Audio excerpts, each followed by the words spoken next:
Salut les amis, allez, nouvelle vidéo YouTube sur un sujet que je n'avais pas encore abordé, me semble-t-il. J'ai nommé les bends. Les bends, en jazz manouche, c'est quelque chose. Je vais en profiter aussi pour te parler de méthodologie, savoir comment on travaille tout ça de la bonne façon. Une façon constructive. Avant de rentrer dans le vif du sujet, pense à bien t'abonner parce que là, il y a plein de super contenu qui va arriver. Là, je pense notamment à une vidéo, la prochaine je pense, sur un sujet fondamental. Donc ça serait vraiment dommage que tu loupes ça. En fait, on va vraiment revenir à la base de la base, tout le temps. Hein. La plupart des gens pensent qu'on a besoin de bosser des choses compliquées. En fait, vous pensez que quand on est un musicien avancé, on travaille des choses compliquées, mais en réalité, le musicien avancé, il travaille des choses simples. Moi, quand je joue, tout le matériel que j'utilise, c'est du matériel de base. C'est simple, très simple. Mais quand on utilise bien les choses simples, ça paraît compliqué. C'est bizarre, mais c'est comme ça. Si mes vidéos te plaisent, n'hésite pas à liker. Franchement, là, vous jouez vraiment, vraiment bien le jeu. Et ça me fait plaisir. Là, le taux de like est vraiment supérieur à la moyenne. Donc c'est cool, ça veut dire que vous êtes enfin j'imagine, j'en déduis que vous êtes investi en fait. N'hésite pas à nous rejoindre sur le challenge Django-Leaks Academy, le lien est dans la description. C'est sympa, tu vas accéder à un... Bon là je lance le truc, hein, donc c'est encore... c'est au point, mais c'est en cours de lancement. Mais ça va être super cool, c'est gratuit, donc rejoins-nous. Ok, donc ce matin on bossait ça avec les élèves, je te fais écouter. Donc là je suis à 60% du tempo, c'est une phrase de Django.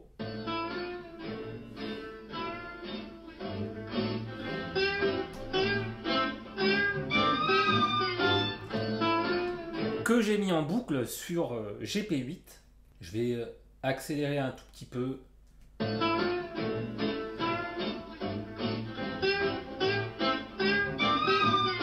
Il y a 4 mesures. Donc là-dessus, Django fait des bends.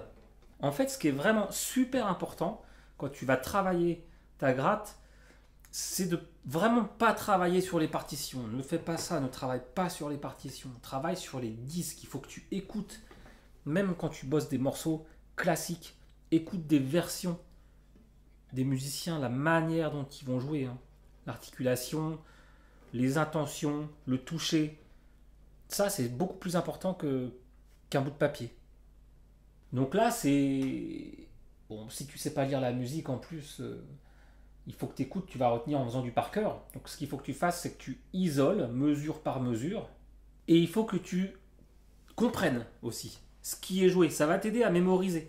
Là-dessus, la grille, c'est Ré, La, Ré, 3, 4, et ensuite c'est un anatole. Très simple. Donc, Ré, deuxième, on est en Do. Morceau en Do. Là, peut-être que vous allez trouver ça compliqué, ce que je dis, mais on n'a pas le choix. Au bout d'un moment, il faut avancer, les amis.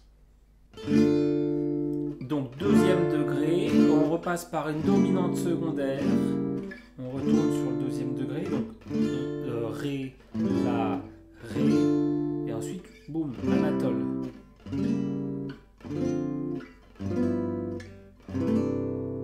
Ok, donc tu regardes hein, sur les deux premières mesures, les notes, bon, on va tirer cette note-là jusqu'ici.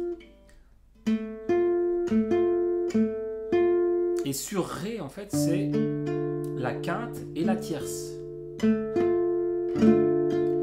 On comprend les notes, donc on les retient.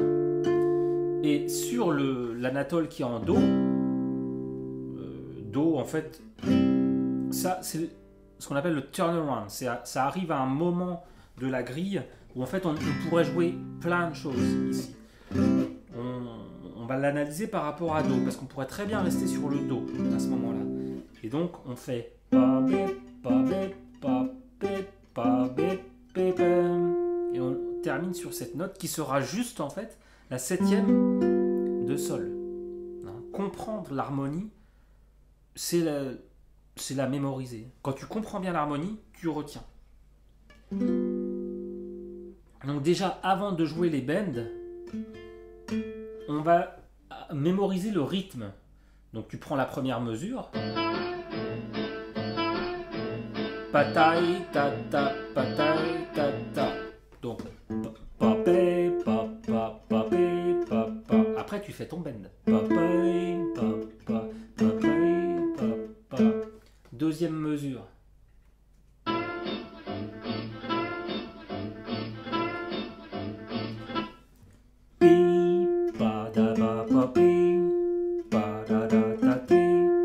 Donc le sujet de la vidéo, c'était entre autres les bends. Bon, là tu tires. Hein. Vu que c'est la corde de sol, je te conseille de tirer vers le bas. Tu peux tirer vers le haut.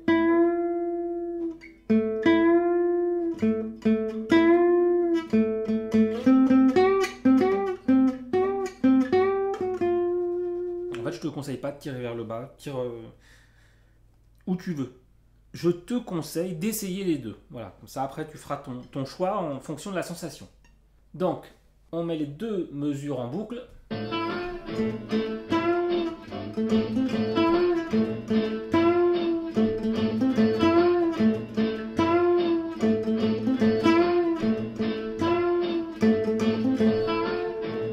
Ok. Ensuite,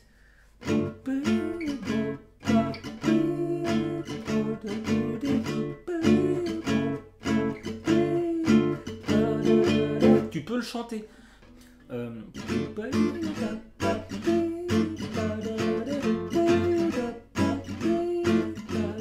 Parce que l'idée c'est de l'intérioriser, le plan.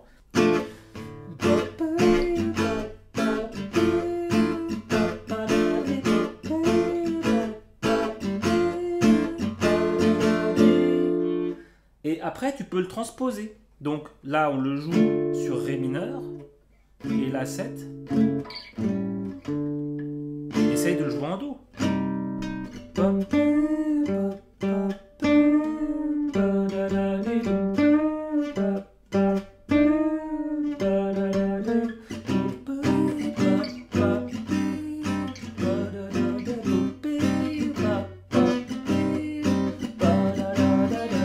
Après, tu réécoutes Django ou ce que tu travailles.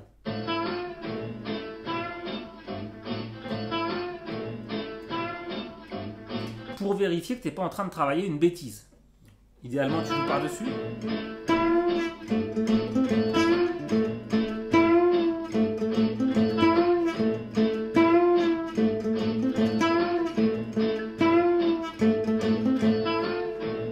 Ok.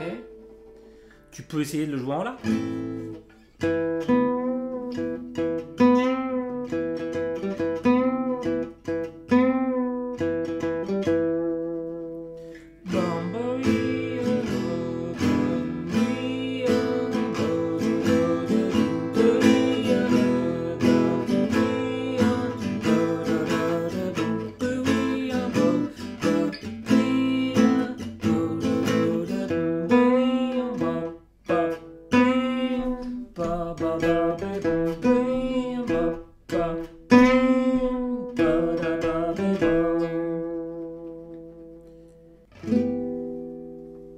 On va le jouer en Mi, parce que l'idée c'est que tu puisses les réutiliser, ces petits plans.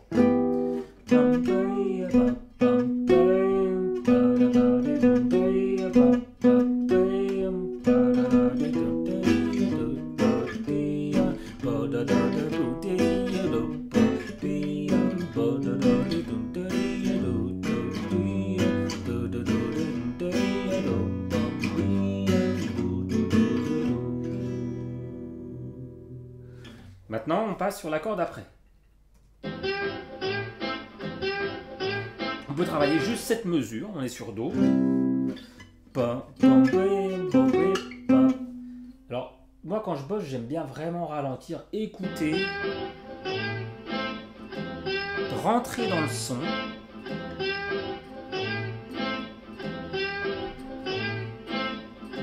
Je fais même du air guitare, tu vois.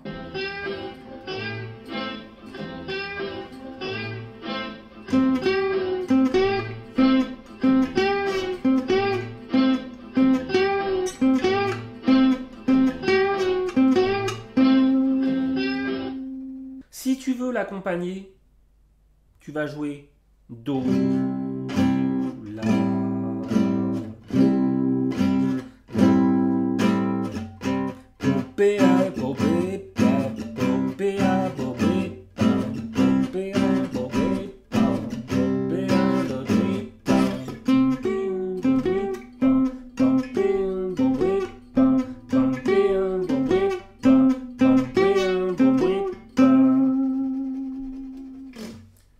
la dernière mesure.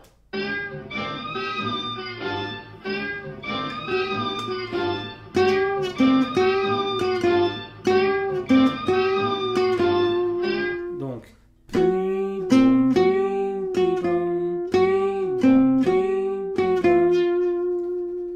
là on sera sur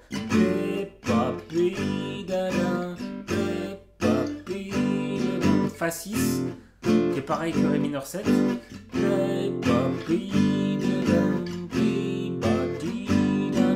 Et après tu transposes. Donc déjà tu joues les deux mesures d'affilée.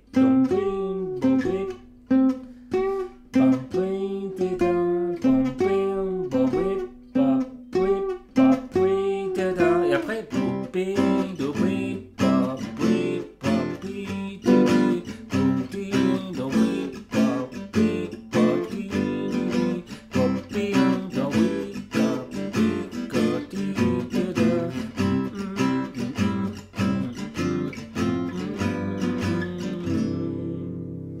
Après, tu transposes. Tu peux jouer ça en La, par exemple.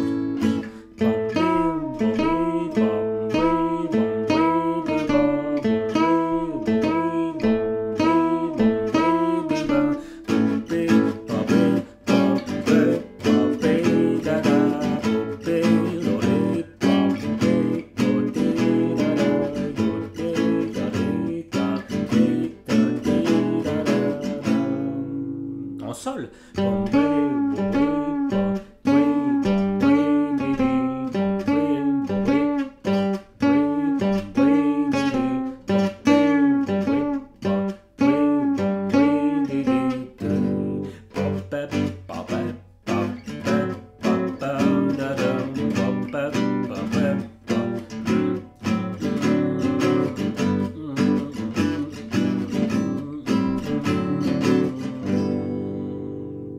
Ensuite, tu fais la totale. Donc, tu réécoutes.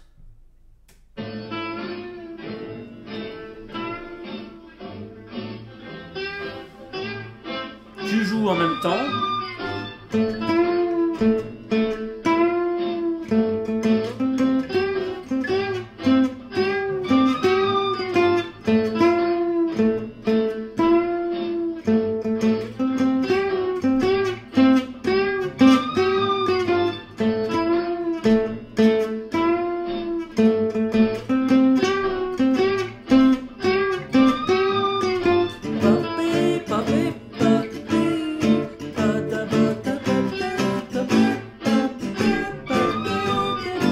Après, tu t'accompagnes en chantant.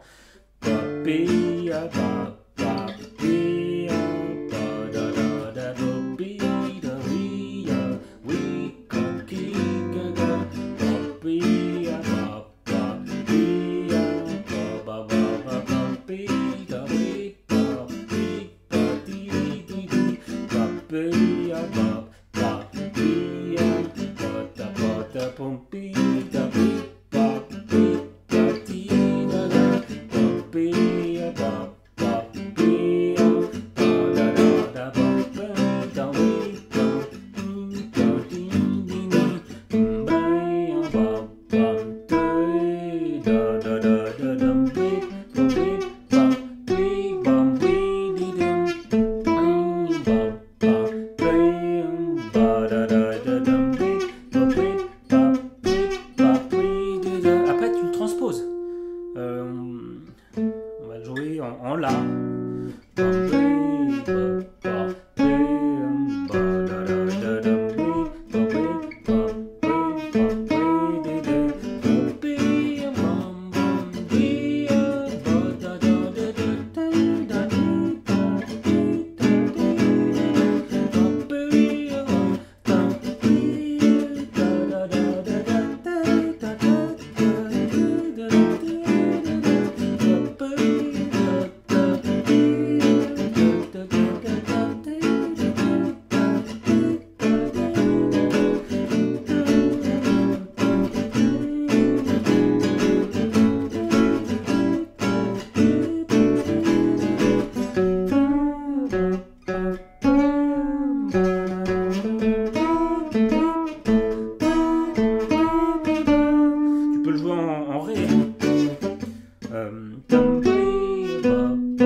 Voilà mon ami, on s'arrête là. Mon meilleur conseil, tu travailles en écoutant les musiciens de génie. La musique, ça s'écoute.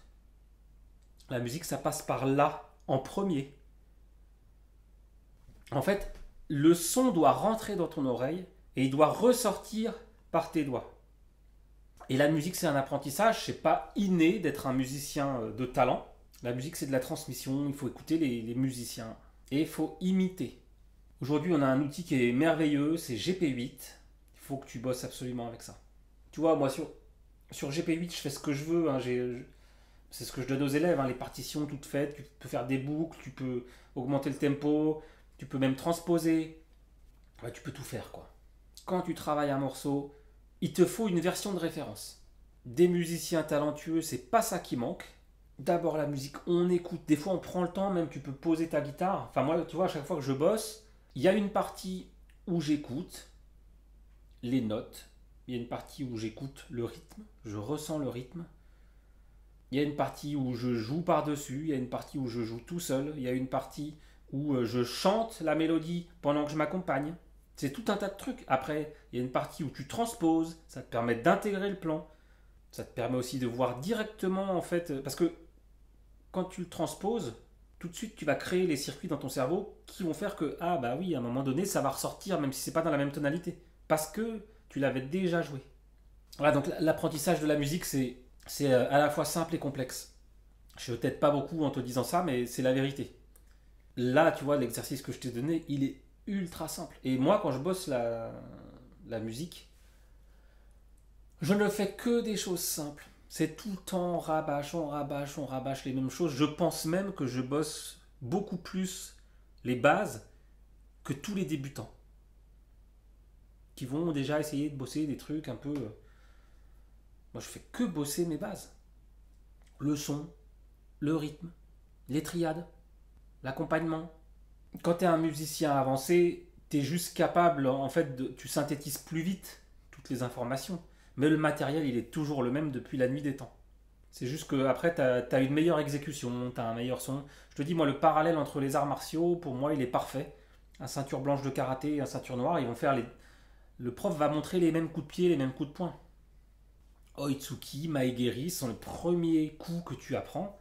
Et voilà, après, ce qui fait la différence entre la ceinture blanche et la ceinture noire, c'est la puissance, la souplesse, la rapidité. C'est exactement la même chose dans la musique. Voilà mon ami, je le répète, si tu as oublié, c'est possible que tu aies oublié, pense à bien liker cette vidéo, c'est important pour moi. Voilà, je te rappelle que ça prend du temps de créer tous ces contenus. Ça prend du temps de filmer, ça prend du temps d'exporter la vidéo, de la mettre sur l'ordinateur, de synchroniser avec le micro, de faire le petit montage, de faire l'export, d'uploader sur YouTube, d'envoyer un petit mail à la communauté. Ça prend vachement de temps. Donc si tu peux rétribuer, si tu as aimé cette vidéo, juste en cliquant sur le like, toi ça ne te prend pas beaucoup de temps. J'ai envie de dire, c'est un détail pour vous, mais pour moi, ça veut dire beaucoup. Prends soin de toi, je te dis à bientôt dans une prochaine vidéo. Ciao!